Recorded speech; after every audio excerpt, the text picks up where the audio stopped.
nayebisi yo Jolie nayebisi yo eza likambo mwana oyo abeli filo ayebisi nga kaka alobi oyo amoni loka mafuta aopakola elingi ye te mpasi bapa change mafuta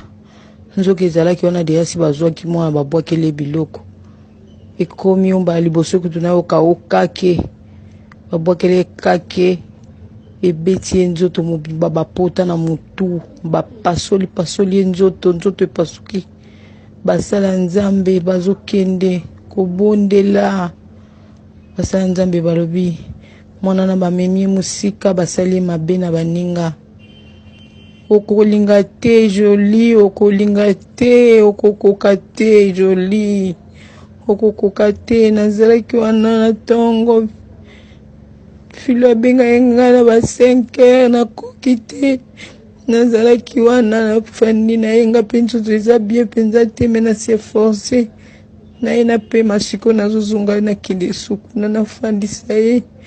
pasi Jolie nayebisi yo pasi leki na ngai pasi likambo monene boye nazotala ye aza kaka natala maladi na ye wana akomela ngai nakotindela yo akomela ngai azosenga ngai soyeba nzimbo ya ile wi amen mama envoie-moi ça mwana azotindela ye wi natindeli bapsaume amen mama nebisio basala nzambe mo bakende kuna bayebisi ngai mama Mireille nzambe kaka sala mwana wana oza lisu te bakena ye musika bakena mwana na musika trop tard nzambe kaka loba sala nazokoka te Jolie nazokoka te mwana wana nazokoka te ntango nabelaka mbala liboso aya kozwa nga na mutuka na ye akememangaki etika nga na hôpital nazokoka te Jolie pasi motema pasi Jolie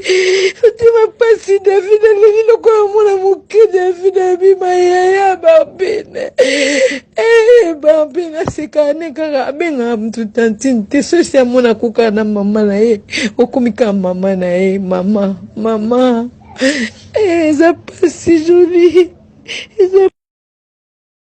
En fait, babwakilaki yango juste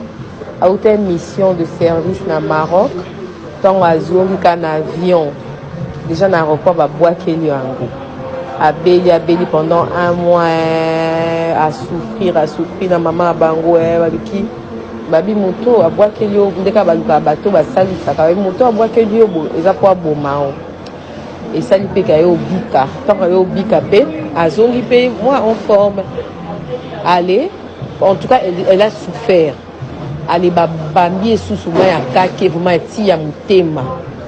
nde ntango babeti esu yango ebeti esu sabi mama ota biloko yango koma ozonga nga su na nzoto parce que biloko ebanda boye na nzoto okoma nzoto lokola ngando donc nzoto ekoma bapayete okoma omoni mama biloko fiancé na ye kotazali na poto aye kotala ye mariage na ye fale prédote na ye fale eza lelo lelo nde babuke date ya prédote na ye ali basali bapriere bakene bahôpital donc fana bi mokolo akufaki fiancé na ye ayaki babeau-père na ye bayaki mais alale na mbeto apesi bonka mokongo otala bango te basi bonka poni otala biso tabi te na otala bino te bavandi na ye asengi bapizza asengi nyonso koko osenga asengi boye ayebisi konfa na oyebiki mobali na nga alingaka nga makasi enfant na biwi alingaka o makasi c'est gentil mama abandi mama sapa manda osala bacrise abandi babiso otali mwasi abe olakisanga bafoto taka mwasi ndaza boso otali ye ndabelaki okotala te ale konfa na ye ntango abaluki wana abandi kokosala bacrise azosala crise azomilia omilia minu omilia bacrise nezala ya mabe omilia lolemo donc osala bacrise moko ya makasi asilikaka so osala crise bamonaka boye asali crise alali bango babi atiki osala crise alali donc crise osalaki na nde ezalaki crise ya libela depuis 16 heures asali crise akufi babandi ko réanimer docteur a bien kufi maman bon a bien profiter bakeng va Astrid babi oza kana biso te boke na ngalimba kengalimba babi akufi maman bon a bien profiter zui corps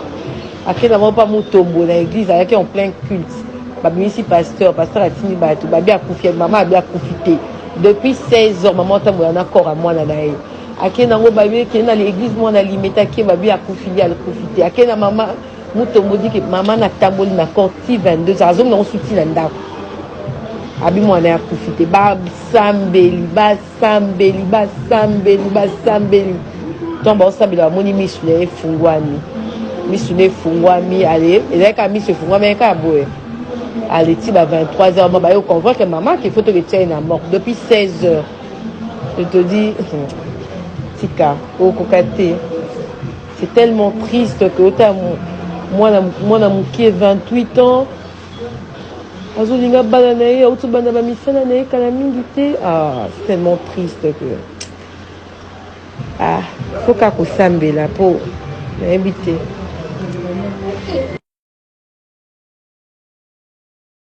maman, c'est tellement compliqué. Yo moyebi na droit. C'est quoi bimisi mtukaba ko le maladie am pèse tombe autono qu'est-ce qui prouve que yem tabwa que tu n'as pas de preuve. Et bloka bimisi ko za preuve ta maman.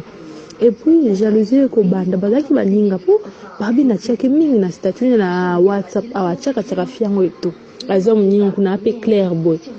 Et au sala que na me barbine a azoki promotion na musala. Et azoki promotion na musala au sana juillet ka à la fin juillet ndakende Maroc na otumbole kutu ndakende Maroc wana eto ayo zonga pe ba fête chaque samedi barbine yo fanda te chaque samedi ka ba fête azo seka et au sala que a uta ki Maroc azonga kizo na fina sepele te po yeba sélectionner qui était vu que barbine ya kuta fina jana musala barbine na ensima matika amo ki ba formation uzoe bandaka pasa wana ko ba jeton na barbine jeton et puis akasi barbine ennemi akasi barbine ennemi da ko boa kele maladie am PC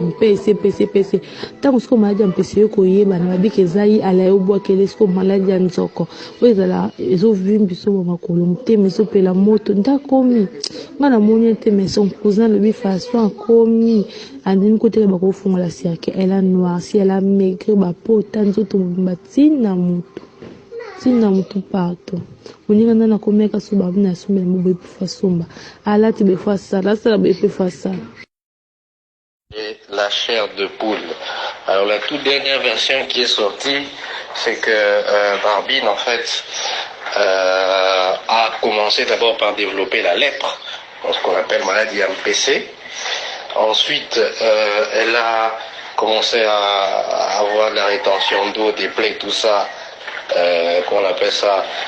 maladie Nzoko. Et elle aurait été frappée par la foudre lors de la dernière pluie là qu'il y a eu, je pense, qui nous a tous à un moment donné dans notre sommeil inquiétés. Alors, il semblerait que sa famille, dans le plus grand désarroi, avait venir des scientifiques, guérisseurs, qui sont arrivés et qui ont dit qu'écoute, la personne qui est en train de te faire ça s'appelle Sheila. Donc, il semblerait que Barbine ait vu l'ascenseur social et professionnel, alors que d'un autre côté, Sheila est restée dans la position qu'elle avait. Bon, maintenant, est-ce que c'est vrai? Je ne sais pas. Mais en tout cas, ça c'est une source plus ou moins officielle et concordante. Je vous remercie. Mama, natindeli yo ba voice ya mwasi na kufi na Kishasa wana. Pede mwa na Kishasa mtoto tindela c'est tellement triste. Mokilo na ebite mbatu bakuma mitema mabe. Motema mabe ngo ya nini? Soki muninga aza bien, pourquoi chaque chose a son temps? Tobota mara mukolo moko te jalousie pona nini koki kosala moni. Sina kolongola muninga na mokili. Pourquoi? Après tu gagnes quoi? Midi moi batte belé zolela mutu moko après yo siko place au vendre zo kimia. Nzambe. En tout cas naebe moi sango ti message nga pasi, sel nga nzoto malili na bangi pe mokili.